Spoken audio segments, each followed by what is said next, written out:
Olá, tudo bem? Que bom encontrar vocês por aqui. Eu fico muito feliz de termos essa ferramenta onde nós possamos dialogar, conversarmos, e fico muito grata a vocês, meus alunos do 4º período da disciplina Semântica e Pragmática do curso de Bacharelado Letras Libras da Universidade Federal do Espírito Santo, em me motivar a fazer isso num momento tão difícil para todos nós na sociedade como estamos vivendo, nessa quarentena, onde há uma enfermidade, uma doença que tem assolado a todos, não escapa ninguém dessa enfermidade. Então, o melhor é ficar em casa, mas a gente pode criar alternativas para ficar em casa, para nos aproximarmos. Então, eu fico muito feliz que a gente está aqui nesse momento único para conversarmos. Como esse vídeo ele vai ficar online, talvez se torne público, eu não saberia dizer para vocês, ou só para a turma de semântica, eu vou me apresentar.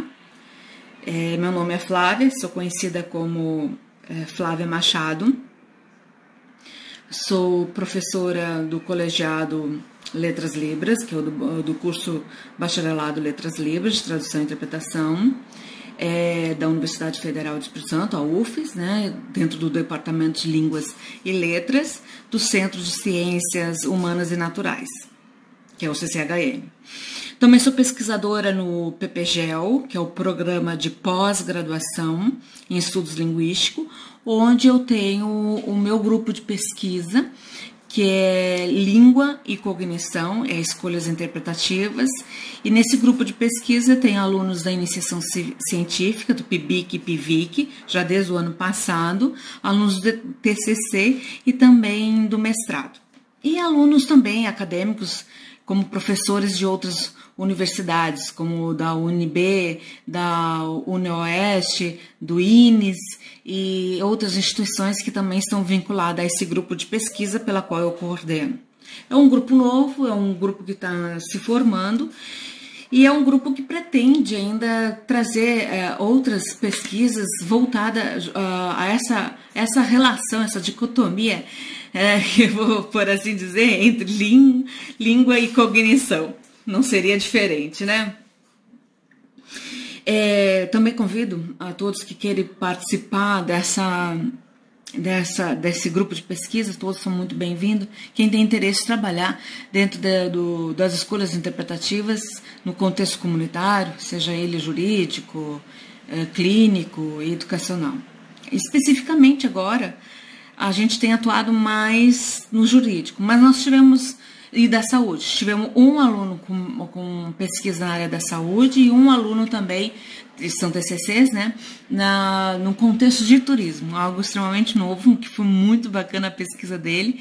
Ele é um bacharel que se formou agora recentemente, que fez essa pesquisa, e ele é surdo, e ele falou sobre o tradutor surdo dentro de um contexto turístico, qual a acessibilidade comunicacional que é aplicada nesses espaços. É interessante. Mas o que eu trago aqui para vocês, diante de toda essa apresentação, eu quero falar para vocês as abordagens que são distintas dentro do uso da língua. Mas primeiro é importante falar para vocês que a gente vai abordar de uma forma muito introdutória mesmo, sobre a questão do estruturalismo. Por quê? Nós vamos, dessas abordagens distintas, primeiro eu vou falar para vocês do estruturalismo, depois eu vou falar para vocês sobre o gerativismo, depois do funcionalismo e do cognitivismo. Mas todos eles, há conteúdos, conceitos que precisam de se aprofundar. E tem linguistas que estudam fortemente essas abordagens da linguagem. Então, eu vou estar apresentando para vocês alguns livros, se vocês tiverem interesse, vocês podem buscar. Esse aqui é um deles, que é o pai da linguística, que é Saussure, não deixando de mencionar que ele também é o pai da semiologia, semiótica, que depois a gente vai falar um pouquinho sobre isso. Então, quando a gente começa a apresentar sobre o estruturalismo linguístico, nós vamos lá pelo ponto de vista de Saussure, como eu disse para vocês, o pai da linguística. Uma visão mais do contexto europeu. Pelo esse ponto de vista da linguística, essa dicotomia de Saussure, a linguística saussuriana ela vai se basear em 4 dicotomias. Tá? A primeira que ela vai abordar é a sincronia e a diacronia, a língua e a fala, o sintagma e o paradigma, e o mais importante disso tudo, que Saussure sempre destaca, é o significante e o significado, que é o que vai formar o signo linguístico. Para vocês entenderem um pouco, então, antes de falar da diacronia e sincronia, eu vou falar sobre a língua e a fala, essa dicotomia que Saussure apresenta e vai abordando em toda a teoria que ele destaca. A linguística, eu vou ter que botar meus óculos aqui, porque eu fiz um esboço aqui e eu vou estar, para não me perder e para conseguir conversar com vocês, tá?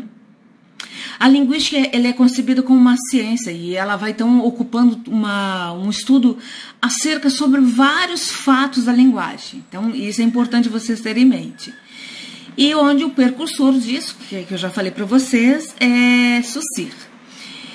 Então a linguística ela é o estudo científico da linguagem humana. Ela vai estar sempre buscando esses fenômenos que está dentro da linguagem humana para que ela possa trazer esses elementos. Isso agora está falando pelo ponto de vista estrutural da língua. A linguagem ela tem uma existência que ela vai depender sempre do indivíduo. Então, o que seria a fala? Bom, para Saussure, a fala se entende como o ato do indivíduo. E ao realizar, por exemplo, a sua faculdade por meio de uma convenção social. Por exemplo, agora a gente está na quarentena, a gente está usando instrumentos para que a gente possa manter essa convenção social. E essa convenção social é a língua. Eu não estaria aqui se eu não tivesse esse conhecimento da língua.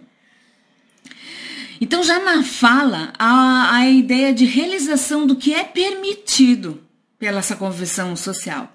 Por exemplo, aqui, a gente está num contexto para falar sobre a questão teórica. Então, há uma nomenclatura, um vocabulário, uma termologia específica para que vocês possam acompanhar esse raciocínio conceitual, teórico e acadêmico e científico.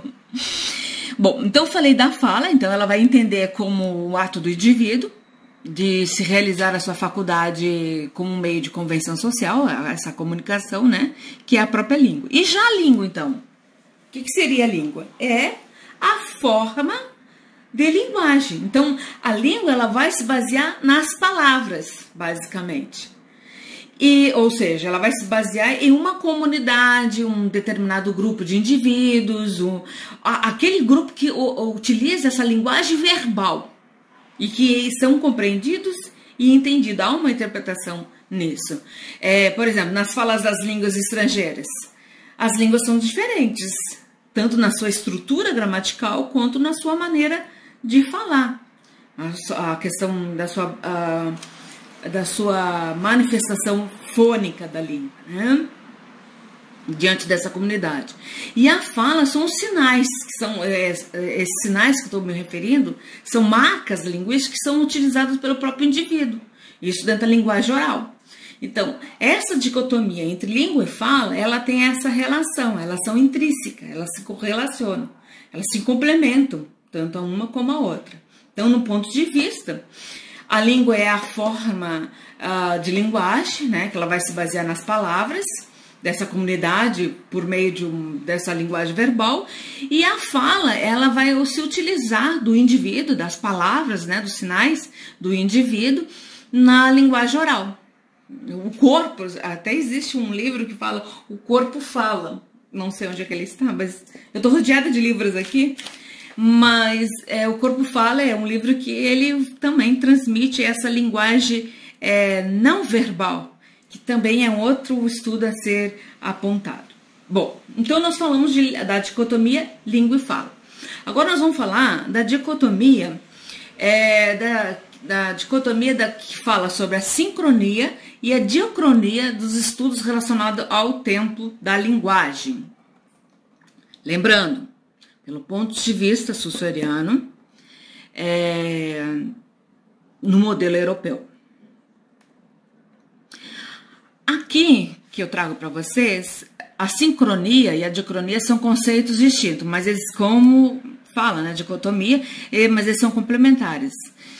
E eles são usados dentro da linguística para identificar as diferentes perspectivas desse estudo da língua e o estudo da língua no momento específico, que ele vai chamar isso de sincronia. E o estudo da língua através do tempo, que seria a diacronia. E isso ele vai dando vistas para esses elementos.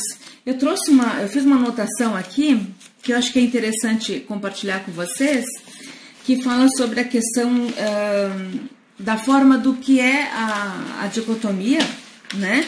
E a dicotomia nessa relação da sincronia e da diacotomia. Perdão, da diacronia. Então, lembrando, dicotomia é a participação do todo em duas partes. Ou seja, é um conceito que eu vou usar, mas eles são distintos entre si, mas eles se complementam. Por isso chamado de dicotomia. A sincronia é o momento exato da língua, é o momento exato do falante da língua, como ela está ocorrendo, esse fenômeno.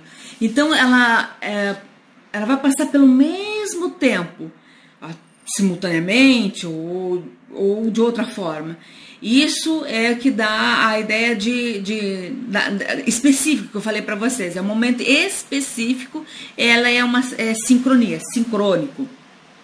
E a diacronia, ela é a evolução da língua, como por exemplo, a nova ortografia da língua portuguesa traz vários exemplos, por exemplo, ideia sem acento, linguística sem o trema e por aí vai. Então, quem estuda muito isso são os sociolinguistas, porque eles vão estudar essa evolução do tempo, como ocorre dentro da língua. Eu ri agora porque eu me lembrei do Missi, você, VC, você, ou seja, houve alteração até na grafia da língua. É muito interessante isso. Então, isso aí é um outro exemplo que eu estou trazendo para vocês, que eu já falei também em sala de aula. Bom, falamos então língua e fala, falamos de sincronia e diacronia, agora vamos falar sobre essas relações sintagmáticas e paradigmáticas, que é muito interessante vocês também terem esse conhecimento. Afinal, o que é paradigma? Eu fiz uma anotação aqui. Paradigma, só para vocês entenderem, ele é um modelo, é um padrão que deve seguir dentro da linguagem. Então, quando isso ocorre, de uma forma etimologicamente falando, esse termo ele vem da origem do grego, que é paradigma, que significa esse modelo padrão, como já mencionei para vocês. Isso vai corresponder a algo que vai servir a um modelo ou um exemplo a ser seguir em alguma determinada situação da linguagem. Já a relação sintagmática é uma relação que está afirmada em dois termos consecutivos. Por exemplo, esses termos eles vão adquirir um valor na medida que eles se opõem ao termo que precede ou que segue.